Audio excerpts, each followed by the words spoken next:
By the way, Pak Bambang juga punya buku-buku dan CD yang ada di meja belakang tersebut.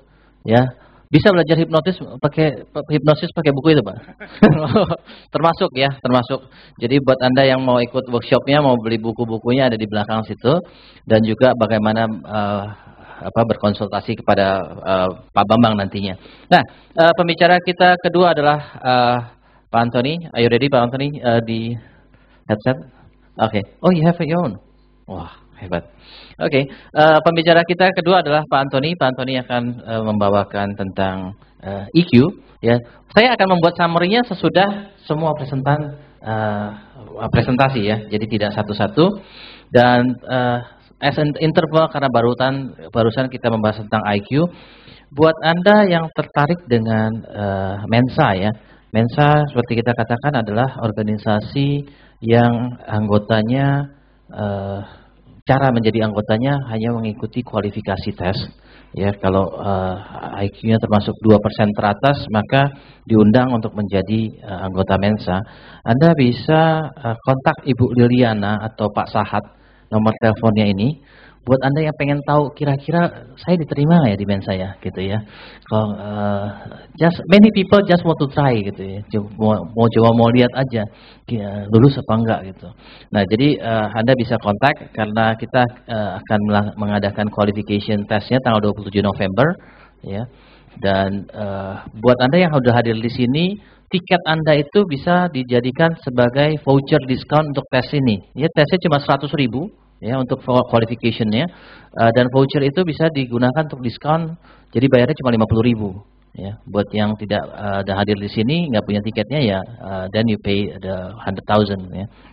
Oke, next I will ask Pak Anthony untuk explain to us about emotional quotient. Kita beri tepuk tangan Pak Anthony.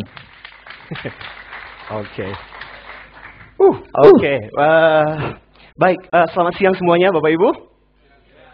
Aduh, ini lemes banget ini suaranya ya. Selamat siang semuanya. Oke, agak mendingan lah, sekitar 85%. Selamat siang semuanya.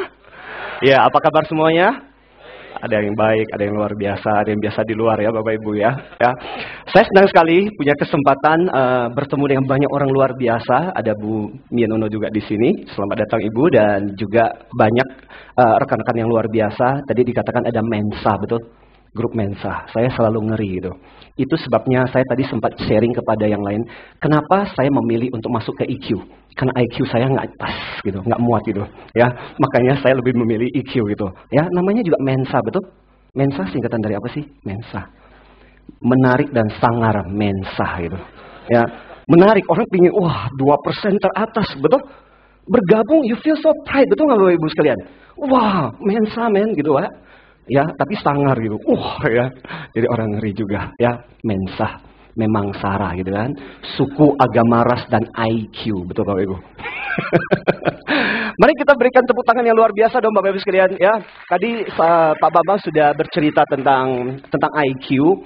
Saya selama hampir 7-8 tahun di Indonesia, termasuk lembaga kita adalah lembaga yang banyak fokus banyak dibicara mengenai EQ. Ya, tadi kan sudah dikatakan, kalau tadi kita mendengar istilah IQ, ya pertama kali dipopulerkan di Prancis. Tes Binet, saya masih ingat, Stanford Binet, dulu waktu ketika kita kuliah, kita masih belajar tentang tes-tes seperti itu. So, latar belakang saya adalah dari psikologi. Biasanya kan di depan psikolog ada psikopatnya kan Bapak sekalian ya. Kita nggak tahu psikopat siapa hari ini gitu. IQ, betul? Perancis, betul? Kemudian ada EQ sekarang ini, betul, yang sekarang populer. Ya, Amerika. Ada juga SQ, betul? Bukan Singapore Airlines, ya mohon maaf. Ya, spiritual quotient. Ya, Amerika juga. Tadi ada AQ, betul? Tadi diperkenalkan oleh Pak Bambang. Bukan Akyong, bukan Aliong, bukan. Ya, AQ. Ya, adversity quotient. Kecerdasan menghadapi tantangan. Tapi Bapak Ibu sekalian, sehebat-hebatnya orang luar menemukan itu, tadi kan masih lebih hebat orang Indonesia, betul? Karena orang Indonesia sejak dulu sudah mengenal yang namanya QQ, betul? QQ itu capsa, nggak ada hubungannya dengan itu. Ya, nah saya senang lah ya Bapak Ibu sekalian punya kesempatan untuk saya tahu waktu saya sangat terbatas sekali, cuma 30 menit. Saya biasa mengajarkan tentang EQ dalam waktu 3 hari, itu pun level pertama. Masih ada level lanjutan. Bayang Bapak Ibu sekalian ya. Saya merasa ini adalah presentasi saya yang paling singkat mengenai apa itu EQ. Ya, tapi buat saya oke lah Bapak Ibu sekalian ya. Saya tahu ini udah agak siang-siang, ada beberapa wajah-wajah yang mungkin sudah ya meninggalkan ya. Jiwanya sudah meninggalkan raganya gitu. Ini sesi-sesi yang paling berat soalnya ya. Kalau saya seperti ini kadang-kadang di depan seperti ini bisa jadi bukan pembicara tapi jadi tukang sulap, betul Bapak Ibu? Tiba-tiba lenyap dari pandangan Anda, twing, lenyap gitu ya. Soalnya Anda ketiduran soalnya ya.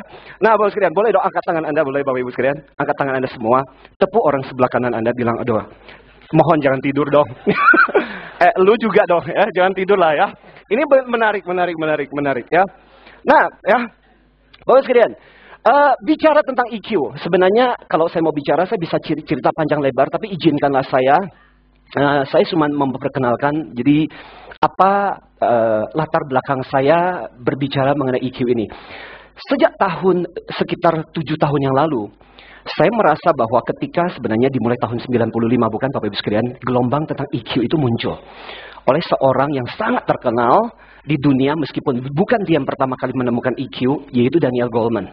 Dia memperkenalkan tahun 95. Nah, lembaga kita sejak tahun 2001 sebenarnya, sekitar ya hampir 9 tahun sebenarnya, mulai membawakan tentang EQ di Indonesia. Dan saya menulis beberapa buku diantaranya termasuk Smart Emotion. Ini adalah beberapa buku-buku lanjutan saya yang lebih praktis tentang EQ. Saya memulai dengan buku saya yang pertama, Smart Emotional Quality Management. Dan buku saya yang terakhir pun sebenarnya banyak berhubungan di antara EQ sebenarnya. Sampai-sampai saya menerima banyak sekali email-email, saya menerima banyak sekali SMS dan berbicara tentang konteks pekerjaan. Orang-orang yang IQ-nya bagus, tapi EQ-nya jongkok. Ya, orang-orang yang pintar sekali, tapi kemudian merusak di kantor. Dan judulnya cukup spektakuler, Toxic Employee. Jadi bukan cuma keong racun, ada juga karyawan yang beracun Bapak Ibu sekalian. Ya, so this is very interesting. We are talking. Jadi saya mengumpulkan banyak sekali kisah-kisah orang-orang yang pintar, orang-orang yang IQ-nya sangat hebat sekali, tapi dari sisi EQ orang ini bermasalah. So itu sebabnya saya merasa bahwa ini sesuatu yang menarik. Setiap kali punya kesempatan, saya merasa bahwa di dalam komunitas seperti ini kesempatan yang sangat bagus buat saya untuk sharing mengenai apa itu EQ. So, Bapak Ibu sekalian, saya taruh di sini ya, Dr. Bayu ya. Nah, ya sambil cerita-cerita sedikit. Bicara tentang EQ, Bapak Ibu sekalian. Ya, tadi statement saya sudah dimulai oleh Pak Bambang Sumanjaya yang luar biasa. IQ membuat Anda diterima. Nilaimu bagus sekali. IP-mu bagus sekali, betul? IQ membuat kita diterima. Tapi EQ lah yang membuat kita dipromosikan. Ya. Boleh dong kasih tepuk tangan dong Bapak Ibu sekalian.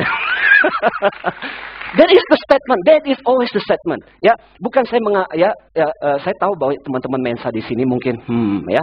Tapi intinya gini loh. Saya sering kali kalau saya memberikan seminar, kalau saya memberikan workshop saya, training saya sering kali bertanya begini. Hey, Bapak Ibu sekalian, coba Anda lihat kembali di manakah teman Anda yang dulu IP-nya yang paling tinggi. Yang lulus dengan summa cum laude. Cum laude, saya nggak tahu cum Bapak sekalian ya. Lulus dengan luar biasa, betul. Di manakah mereka? Di sini Pak, lagi memperhatikan Bapak saat ini. Ya, ya.